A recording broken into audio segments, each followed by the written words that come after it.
우리가 계속 그 소율이 문답을 통해서 하나님의 진리 지식에 귀를 기울이고 있는 그런 시간을 갖습니다. 우리 지난 시간에는 하나님의 섭리에 대해서 잠시 개괄적인 내용을 드렸는데 여러분이 이제 기억하시는 차원에서 한번 제가 간략하게만 소개해 올리면, 하나님의 섭리는 보존하시는 것이며 통치하시는 일이십니다. 이렇게 말씀을 드렸어요. 하나님의 섭리는 아주 간결하게, 그러니까 소율이 문답에 나와 있는 문답의 형태를 보면 보존하시는 것이며 통치하시는 것이다. 이게 섭리라고 표현했습니다. 무엇을 보존하시고 무엇을 통치하시는가 그럴 때 뭘 보존하고 기억나세요? 만드신 모든 것들과 그의 모든 행동까지. 그러니까 만든 존재만이 아니라 그 존재가 있도록 보존하시고 통치하시는 하나님이십니다. 어떻게 보존하시고 통치하시는가, 그 세 가지 하나님의 속성을 이렇게 설명했어요. 거룩하게, 지혜롭게, 그 다음 능력 있게. 우리가 원하는 순서로는 뭐가 가장 먼저 왔으면 좋겠다 그랬어요? 능력 있게. 그 거룩과 지혜는 조금 빼면 좋은데, 하나님의 섭리 방식은 능력이 앞에 있지 않고 거룩과 목적이 있는 능력이라 그런 의미예요. 거룩과 그 다음 그 거룩을 따라 지혜와 그 지혜를 이룰 만한 하나님의 능력. 그래서 하나님의 섭리는 우리에게 위로가 됩니다 그랬습니다. 고난과 연단 속에 있을 때는 그 하나님의 섭리가 있기 때문에 힘을 낼 수 있고, 그렇죠. 그리고 내가 기쁨과 즐거움의 자리가 있을 때는 이 섭리가 하나님께로부터 시작된 것이기 때문에 감사가 있을 수 있고, 그리고 미래의 일과 관계돼서는 더 이상 불안할 것이 아니라 우리의 머리카락까지도 세신 바 되신 하나님께서 우리의 일생을 하나님의 아주 방식 세 가지, 처음에 거룩하고 지혜롭고 능력 있게 우리를 당신의 사람으로 세워 가실 것입니다. 이것이 우리가 믿는 섭리의 이해라, 이렇게 말씀을 드렸습니다. 오늘 12문에 이르게 되면 이제 그 섭리를 인간의 몸으로 가장 먼저 접했던 아담의 이야기를 좀 합니다. 그래서 인간이 창조된 그 상태에서 첫 사람 아담이 하나님의 특별한 섭리를 무엇으로 누렸었던가, 이것을 12문에서 확인하게 될 것인데, 한번 12문을 읽어보도록 할게요. 제가 띄워드리면 제가 질문을 제가 한번 이해하듯이 설명할게요. 여러분들은 이게 기도 수첩 뒤에도 있고 PPT도 있으니까 어느 것을 보셔도 되지만, 제가 기도 수첩 뒤에 있는 것이 이번 저희들이 그 대신교단에 새롭게 공인력 저희들이 모여서 작성한 것인데, 그게 제가 볼 때는 조금 매끄럽지 못한 부분이 있어서 더 다듬어야 되겠다는 부분은 제가 다시 다듬어서 PPT로 올리니까 얻은 것을 외워도 관계없지만, 혹시 PPT하고 뒤에 있는 소율의 문답이 좀 다르면 이 PPT를 적어두셔서 이것을 제가 기준으로 해서 다음에 공인력 할 때도 제가 이 본문을 올리도록 하겠습니다. 여기 12문에 보면 이렇게 되어 있습니다. 사람이 창조함을 받은 원래의 상태에 있을 때, 그러니까 사람이 창조함을 받았어요. 근데 원래의 상태라는 말은 죄를 짓기 전, 쉽게 설명하면 타락하기 이전, 그렇죠. 그런 사람이 지구상에 딱 한 사람이 있었죠. 두 사람이 이제 부부니까 아담과 하와. 첫 번째 대표 사람이 아담이에요. 그래서 사람이 창조함을 받은 그 타락 이전의 상태에서 그 사람이 누구였다고요? 아담이었죠. 하나님께서는 아담을 향해서 무슨 특별한 섭리를 행하셨을까요? 자, 섭리라는 것을 다시 한번 우리 아까 읽었을 때, 섭리는 보존하시고 통치하시는 것이다. 무엇을? 만드신 것과 만드신 모든 존재의 행동까지를 포함해서. 어떻게? 거룩하고, 요거는 여러분의 하나님의 역사 방식이니까 꼭 알아두셔야 돼요. 다시 한번, 첫 번째가 어떤 방식으로? 하나님 거룩하게, 그 다음 지혜롭게, 그 지혜를 능력 있게. 하나님 일하시면 이 세 가지 방식과 순서를 따라 역사하셔요. 그러니까 이게 소율의 문답이 그냥 작성될 때 그냥 막 이렇게 마구잡이로 하는 것이 아니라 정말 훌륭한 목회자와 경건한 이런 신앙인들이 모여서 연구하고 숙고하고 신앙의 선배들이 글을 잘 탐독한 후에 이런 순서까지 나온 거예요. 자, 그런 섭리 속에서 정말 타락하기 이전에 아담에게 하나님이 특별하게 섭리를 행하신 것이 있는데 그 섭리가 뭔지 번역상 명쾌하게 번역을 해야 되는데 모든 게 명쾌하지만 이해가 좀 어려워요. 그래서 제가 12문은 조금 답을 좀 나중에 길게 설명할게요. 12문 일단 먼저 읽으세요. 시작. 하나님께서 사람을 창조하신 후에 완전히 순종하는 것을 조건으로 삼아서 생명의 언약을 맺고 선악을 분별하는 나무의 실과를 먹은 것은 사망의 벌로서 금하셨습니다. 제가 왜 좀 명료하지 않다 그러면 자, 특별하게 맺으신 섭리가 뭐라고요? 그러면 답을 보고도 답하기가 어려워요. 그래서 제가 답을 해드릴게요. 하나님께서 아담이 타락하기 이전에 아담에게 맺으신 특별한 섭리가 있는데 그 답은 섭리는 따라해 볼게요. 생명의 언약을 맺었습니다. 네, 생명에 빼고 언약을 맺었습니다. 예, 그러면 답을 해보세요. 인간이 타락하기 전에 아담에게 하나님이 행하신 특별한 섭리가 뭐라고요? 네, 언약을 맺은 거예요. 언약. 근데 그 언약을 타락하기 이전에 아담이 맺었던 그 언약을 무슨 언약이라 부른다고? 중간에 생명의 언약. 왜 생명의 언약이라 부르는가는 조금 이따 설명할게요. 이 언약을 행위의 언약이라도 부르기도 해요. 그리고 그것도 왜 행위의 언약이라 부르기도 하고 생명의 언약이라 부르기도 하는지 조금 이따 설명하고, 일단 소율의 문답에서는 이것을 무슨 언약이라 부르기로 했어요? 생명의 언약. 다시 아담이 타락하기 이전에 하나님께서 아담과 특별하게 맺으신, 특별하게 그를 섭리하신 것이 있어요. 그게 뭐였냐면 하나님이 아담에게 뭘 맺었다고요? 그렇죠, 언약을 맺었어요. 언약. 그 언약을 무슨 언약이라 한다고요? 생명의 언약. 자, 생명의 언약의 내용이 뭐냐? 내용이 뭐냐 할 때는 보세요. 선악을 분별하는 나무의 실과를 먹지 말라. 이게 생명의 언약의 내용이에요. 다시 뭘 맺었다고요? 특별한 섭리로 뭘 맺었다고요? 언약. 그게 무슨 언약이에요? 자, 생명의 언약의 내용이 뭐예요? 다른 건 다 먹되 중앙에 있는 선악을 알게 하는 나무의 열매는 먹지 말라. 그렇죠. 이게 생명의 언약의 내용이에요. 뭘 조건으로 해서? 보세요. 완전히 순종하는 조건으로. 그렇죠? 생명의 언약의 내용은 다른 것은 다 먹되 중앙 동산에 있는 선악을 알게 하는 나무 열매는 먹지 말아라 라고 하는 순종을 조건으로 해서 약속을 맺었다. 만약에 이것을 어기면 벌이 있어요.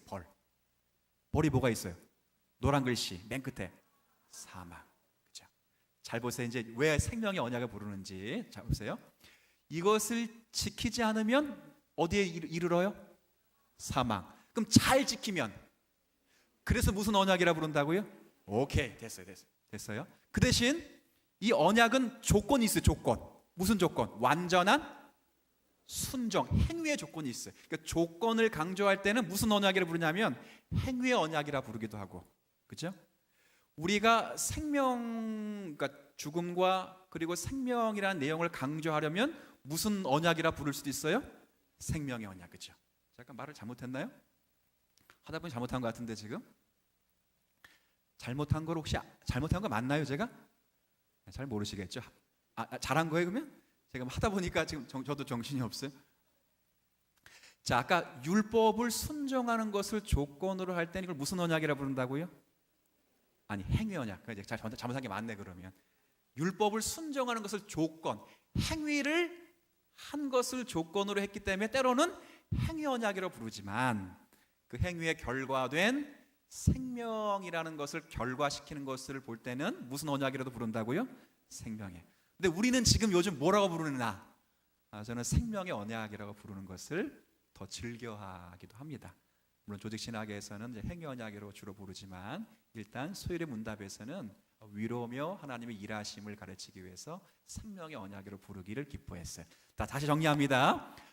아담이 타락하기 이전에 하나님께서 특별하게 아담을 섭리했어요. 섭리. 그 섭리한 내용이 하나님이 아담하고 뭘 맺었다고요? 언약. 그렇지. 그 무슨 언약을 맺어? 그 언약을 무슨 언약이라고요? 생명의 언약의 내용이 뭐예요? 다른 건 다 먹되 선악을 알게 하는 나무 열매는 먹지? 라고 하는 뭘 조건으로 해서? 순종을 조건으로 해서. 그죠? 뭘 주시겠다고요? 생명을 주시겠다고. 순종하면 뭘 주시고? 영원한 생명을 주시고. 불순종하면? 그렇죠. 근데 아담이 뭐 했어요 결국? 그렇게 가는. 그러니까 처음 요거 이제 문맥은 이해되셨어요? 자, 이제 저를 설명할게요. 이해가 되신 거예요? 이해가 된 걸로 친 거예요? 지금 이런 표정 보니까 이해가 된 걸로 칠 테니까 넘어가시라는 표정 같으신. 시간 너무 언제 끝나시려고 걱정하시면 저는 설교하다가 시간 되면 다 끝내요. 그냥 걱정하지 마시고 일단 분량을 채우든 못 채우든 간에 일단 가야 돼요. 중요한 건 이해를 해야 돼요. 처음에 어려운 부분이 나왔기 때문에 이해를 하고 가야 된다 그 말이에요. 그냥 넘어가면 안 돼요. 자, 그런데 이제 저를 보세요. 여기서 제가 약속이라고 그러지 않고 여기서 잘 보면 약속이라고 그러지 않고 뭐라고 부릅니까? 언약이라고 불러요. 언약. 우리는 약속이라고 부르지 않나요? 언약이라고 불러요. 언약. 언약이 뭐냐? 언약이 뭐죠? 한자를 그대로 풀었으면 말로써 맺는 약속이라는 말로써. 그러니까 이걸 그대로 써요. 우리 한자가 참 멋있어요. 한자가 커버넌트라고 하는 이 영어보다는 사실은 말 그대로 한자가 이 언자가 무슨 언자가 있어요? 그러면 말씀으로 맺는 약속이다. 정말 한자가 히브리어의 영어 그 단어를 굉장히 잘 표현해요. 말씀으로 말로써 하나님이 아담과 약속을 했어요. 약속. 그렇죠. 근데 잘 보세요. 말씀으로 뭐 약속을 했다고 해도 어떤 무엇이 약속이 체결되려면 대등한 존재가 둘 이상은 있어야 돼요. 둘이든 셋이든 간에 뭐 손가락을 걸든 도장을 뜯든 말로 하든 간에 일단 누군가 약속을 하려면 최소한 몇 사람 이상은 있어야 돼요. 그렇죠. 두 사람 이상은 있어요. 두 사람이 되든 세 사람이 되든 네 사람이 되든 그 두 사람 이상은 있어요. 근데 누구랑 맺은 거라고요? 하나님과 인류의 모든 인류의 대표인 누구랑? 아담과 맺었어요. 아담. 그렇죠? 아담과 맺었어요. 근데 사실은 잘 보면 아담과 하나님이 약속을 주고받을 만한 갭이 맞아야 틀려요. 하나님 그렇게 할 필요 없어요. 제가 집에 말 잘 듣는 아이 하나랑 말 잘 듣는 둘하고 말 안 듣는 아이가 하나가 있어요. 근데 제가 말 안 듣는 아이에게 꼭 얘기해요. 심부름을 잘하면 내가 1,000원 주고 말 잘하면 말 잘 듣면 1,000원 줄게. 약속해요. 그리고 정말 말을 잘 듣고 심부름을 잘 들으면 뭘 줘요? 1,000원 줘요. 그리고 우리 큰애가 이제 공부를 하게 될 때 공부를 잘하거나 열심히 뭐 잘한다는 표현은 좀 모호하지만 열심히 하면 제가 또 용돈을 줘요. 근데 잘 생각해 보세요. 용돈을 사실 그렇게 조건을 내고 제가 용돈을 줄 필요가 사실은 저에게는 없어요. 걔는 원래 뭘 잘해야 돼요? 원래 학생이면 공부를 열심히 잘해야 되지. 어린아이면 부모님의 말씀에 원래 순종해야 돼요. 아담도 원래 그런가? 아담은 피조물입니다. 피조물. 하나님께서 당신의 영광을 위해서 만들어낸 피조물 중에 최고의 면류관으로 있는 피조물이에요. 피조물. 그렇기 때문에 아무리 뭐 피조물 중에 으뜸 가는 것일지라도 결국 누구를 위해서 만들어진 사람이에요? 하나님을 위해서 만들어진 사람이거든요. 그러면 하나님이 잘해주나 못해주나, 하나님이 자신을 낮추나 높으나 이걸 떠나서 아담은 필연적으로 하나님 앞에 최선을 다해야 될 의무가 있어요. 근데 하나님은 그런 의무가 자연적으로 필연적으로 발생할 수밖에 없는 아담에게 하나님이 약속을 했어요. 약속. 이게 무슨 말이냐면 하나님 자신이 낮아지셔서 아담을 그렇게 사랑하시고 자기 입장으로 끌어오셨다는 거예요. 생각해 봅시다. 이제 이게 사람 이야기 하니까 이게 잘 감이 없는데 여러분 집에서 혹시 강아지 키우는 사람 있죠? 근데 이제 예전에 저도 집에서 강아지 키우지 않았고 밖에서 개를 키웠지만 개의 역할은 뭐예요? 개의 역할. 이렇게 말하면 큰일 나 이제 막. 맞아요. 집 지키는 거예요. 그러니까 지금 말고, 지금은 뭐 주민등록증을 발급해야 되는 게 아닌가. 제가 그 동기들이 있는 독일에서는요, 개를 키우면 세금 더 내더라고요. 왜 그러냐면 개도 인격체이기 때문에 세금을 더 내는데, 개 쓰레기 같은 뭐 이렇게 말을 못 해요, 그 앞에서는. 그죠?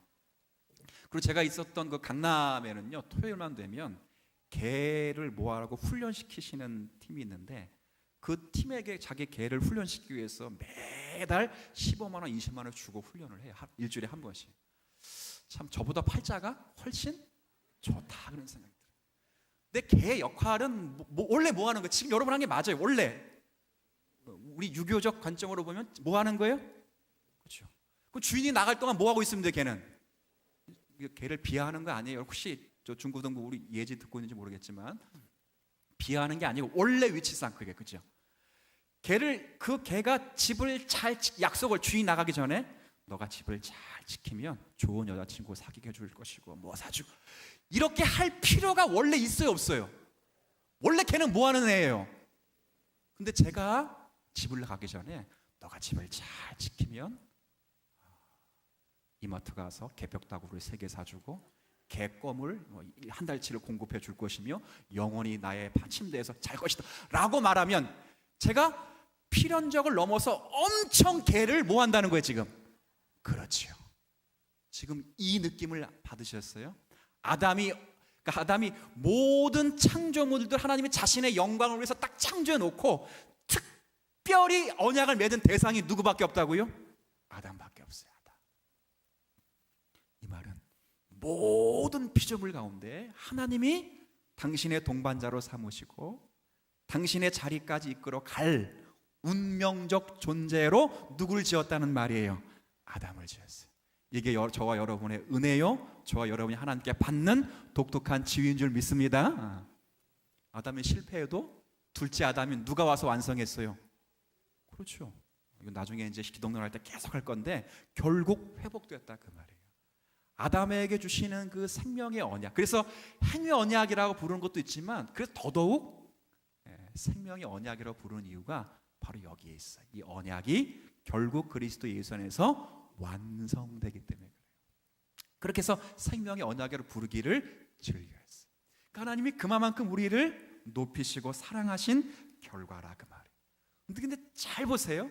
언약 안에 놀라운 신비가 있어요. 하나님이 그렇게 해서 우리가 언약을 주셨는데, 이 언약의 내용을 잘 보면, 오늘 읽은 말씀 잘 보면, 자, 생명의 언약의 내용이 뭐라고요? 보세요. 선악을 분별하는 나무의 열매는 먹지 말아라. 내용이에요. 이 말은 무슨 말일까요? 이 말은 다른 말이 아니라, 그러니까 아담이 하나님의 형상으로 창조가 돼서 모든 것을 다 다스리잖아요. 하나님의 모양과 형상으로 창조돼서 하나님의 대리자가 되어서 왕적 위치를 가지고 하나님 만드신 모든 것을 다 창조한 것들을 다 다스리지만, 실제 다스리고 있는 본인이 왕이 아니라 진짜 왕은 누구라는 거죠? 하나님이라는 거예요. 자신도 그 하나님의 명령을 청종하고 따라가고 순종해야 될 지위적 위치에 있다는 것을 그렇게 말씀합니다. 2장 17절 한번 읽어주세요. 시작.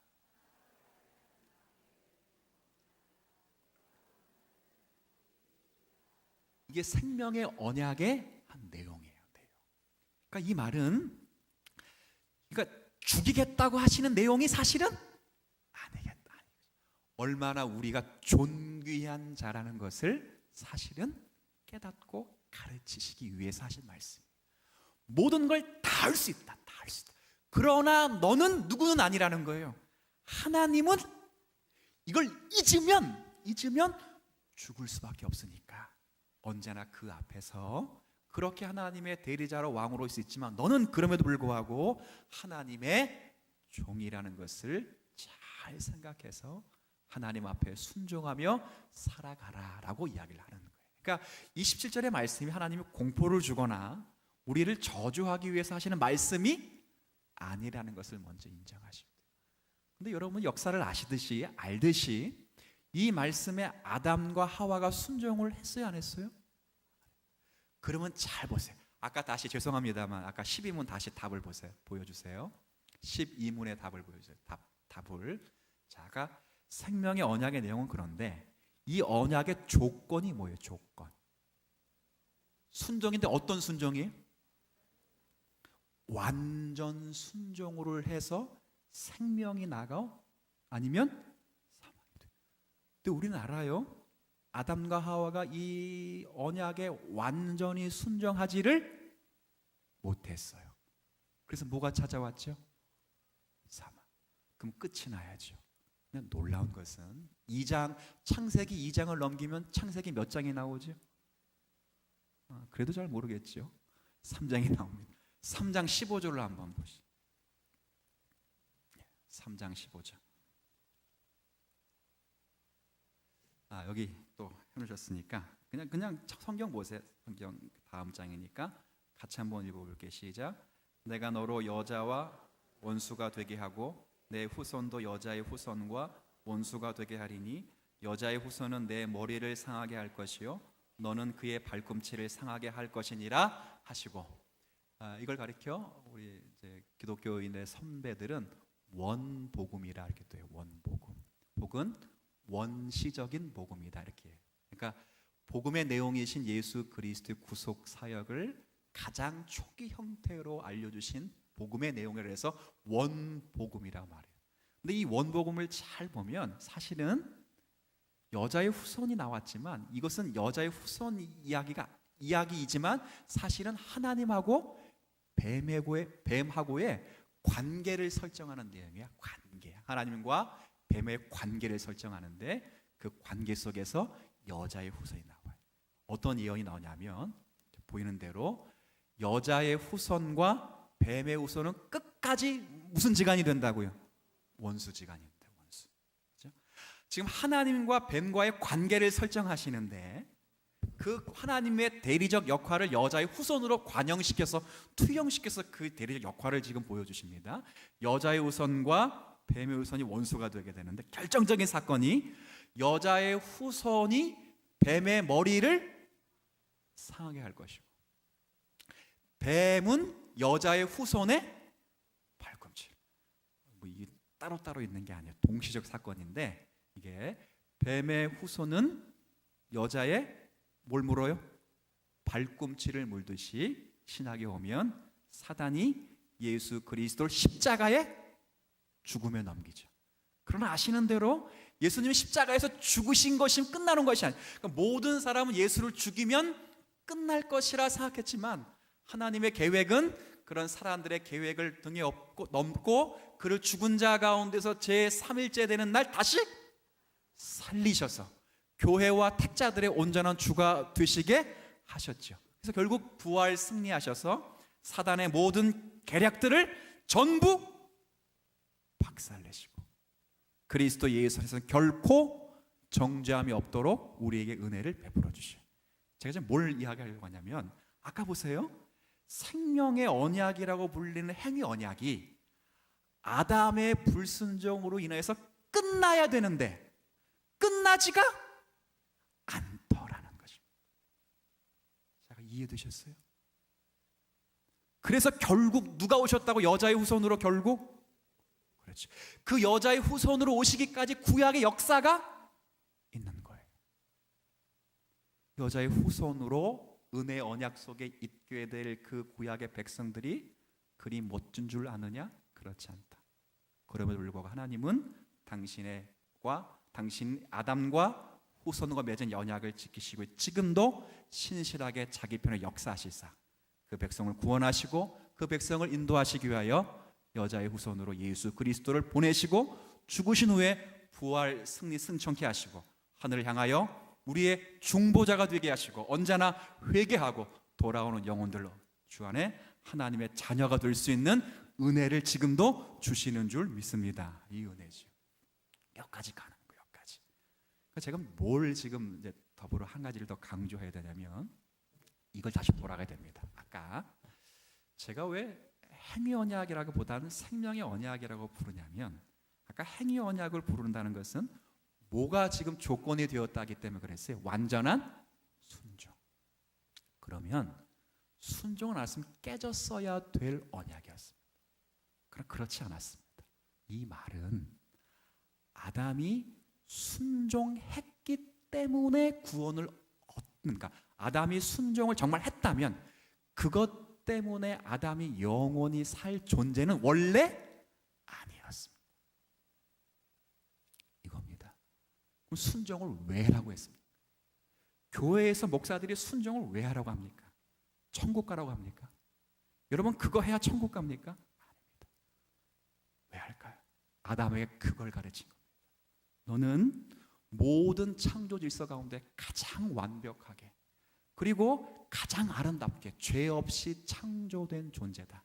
그런데 하나님의 창조의 목적이 그것으로 끝나지 않는다. 더 높은 자리에까지 가야 된다. 이게 뭐예요? 스스로 순종하여 자신이 받는 그 위치에서 하나님을 순종하며 살아가는 것이 얼마나 복된 자리인가를 아담 스스로가 깨닫기를 사실 하나님이 원하셨어요. 이 자리까지 하나님이 우리를 몰아가십니다.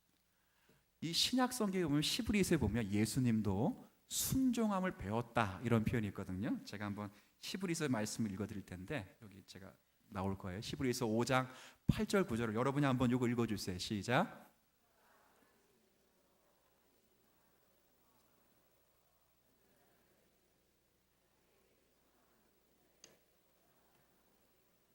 예, 잘 보세요.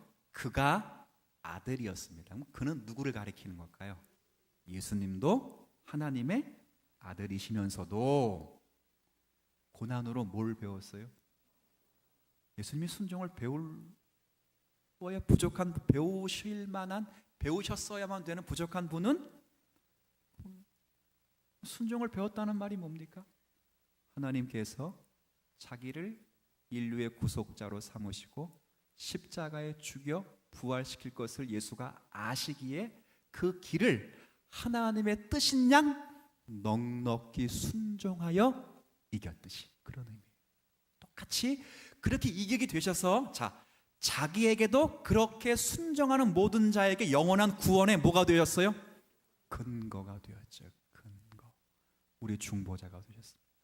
하나님과 우리를 엮고 우리가 하나님 앞에서 아름다운 생명과 구원을 얻을 만한 자리에 늘 쓰도록 우리의 어떤 우리의 조건, 우리의 자격으로 그것이 취소되지 않도록 하기 위하여 예수님 그 순종에서 승리하셨던 그 조건으로 동일하게 우리를 순종의 자리에 이끄시고 부족한 순종을 받으셔서 우리에게도 영원토록 우리에게 생명의 근원이 되시겠다고 하시는 하나님의 말씀이에요.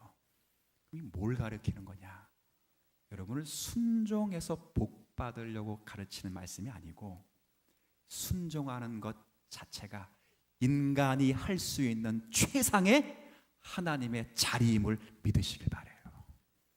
여러분, 목사가요 순종시켜가지고 교회에 뿌리려 그거 아닙니다. 제가 여러분에게 순종하라는 것은 그게 아니고 아담이 가야 될, 아담이 자라가야 될, 그리고 예수 그리스도가 완성해 놓은 것처럼 우리의 최상의 완성은 스스로 순종하여 하나님의 뜻을 배우고 하나님의 뜻을 나누고 스스로 하나님의 어떠하심을 아는 자리까지 가는 것, 그것을 하나님이 원하셨고 그것을 위해서 아담에게 특별하신 섭리로 언약을 맺으셨다 그 말이에요. 그러나 그건 실패될 일이 아니시기 때문에 그가 실패해도 창세기 3장 15장에서 15절에서 복음을 약속하시고 이 긴 복음이 우리에게 이루어지기 위하여 여자의 후손으로 실제 누가 오셨어요? 예수가 오셔서 순종하심으로 하나님의 구속의 모든 역사를 이루시고 우리로 하여금 그 자리에 이르도록 지금도 우리의 생명의 근원으로 계시는 그 은혜를 우리가 넉넉히 누리라는 거예요. 여러분, 그냥 신앙생활 하지 마세요. 내가 예수 믿으면 복 받는다. 옛날에는 그렇게 얘기 안 했다 그랬어요. 제가 설교한 거 기억나세요? 옛날에는 어느 누구도 예수 믿고 복 받으세요 이런 말 안 했어요. 한국교회에서. 한국교회 초기의 기도를 보면 그런 말 안 했어요. 뭐라고 얘기 가르쳐 드렸죠? 그새 까먹었단 말이죠. 지금 따라합시다. 예수 믿는 복을 받읍시다. 그렇죠. 예수 믿고 복 받읍시다. 원래 그거 좋은 말입니다. 근데 예수 믿고 복 받자는 이야기를 전부 복을 세속적 복으로 생각하는 시대에서는 더 이상 그 말이 맞지 않습니다. 예수 믿는 복을 받는 그 복이 우리를 연합하여 그리스도 예수가 하나님께 철저하게 순종한 것으로 그가 중보자가 되신 것처럼 그 연합이 여러분을 그 자리에까지 초대하여 하나님의 영광의 형상이 얼마나 위대하고 값진가를 알리시기 원하실 때 여러분 스스로가 주의 말씀을 면밀히 듣고 그 말씀에 순종하기를 위하여 가슴을 치며 여러분이 기도하며 회개하며 결단하는 그런 지극히 높으신 하나님의 상급자들 되시기를 주의 이름으로 부탁을 드리겠습니다. 기도하겠습니다. 하나님, 생명의 언약을 맺으신 것 하나님께서 아담을 더 높은 수준으로 이끄시기 위한 하나님의 특별한 은혜 언약이었습니다. 행위라는 것이 조건으로 등장하여 이것이 과연 은혜 언약일까 고민했던 이 시대에서는 답이 없겠지만 그러나 그것을 통해서 하나님은 하나님의 어떠하심을 알리시기 위한 높은 차원에서 주셨기에 그것은 은혜 언약이며 동시에 생명의 언약이라 부릅니다. 이 은혜 안에 저희들이 있고 그리스도 예수로 인해서 완성된 시대에 우리가 살고 있고 우리 또한 그렇게 은혜를 누리며 살아가는 이때에 저희 모두가 이제 순종하며 하나님의 말씀 앞에서 자라가고 있다는 것을 기억하고 지극히 크신 하나님의 형상으로 우리를 부르시고 인도하시고 성취하시는 그 자리에서 이 모든 일들을 감내하며 하나님의 크신 크기로 빚어져가는 저희 모두가 되게 하여 주옵소서. 우리에게 말씀이 전해질 때 그 말씀을 가슴에 새기게 하여 주옵시고 그 가슴에 새긴 말씀을 삶에 실현하고 구현시키기 위하여 기도하게 하시며 순종케 하셔서 순종하여 복을 받는 것 넘어 순종하는 것 자체가 하나님을 붙잡는 것 자체가 인간이 누릴 수 있는 최상의 복인 줄 알고 그렇게 살아낼 수 있는 저희 모두가 되게 하여 주옵소서. 한 주간을 살게 될 것입니다. 혼미한 시대에 분별하길 원합니다. 주의 말씀을 듣고 그 말씀에 반응하며 사는 성도가 되길 원합니다. 그런 자리에 하늘아버지께서 우리를 지키시되 하나님의 뜻 안에서 한 주간 영적으로 승리하게 하여 주옵소서. 주 예수 그리스도의 은혜와 아버지 하나님의 크신 사랑과 성령님의 위로하심과 감동하심이 거룩한 주일을 보내면서 우리를 사랑하시고 우리를 크게 하시길 위하여 지금도 섭리하시는 하나님의 은혜를 깊이 생각하며 한 주간 그 하나님으로 인하여 힘을 얻고 말씀을 청종하며 살기를 다짐하시는 모든 심령 위에 이제로부터 영원까지 함께 하시기를 축원하옵나이다. 아멘.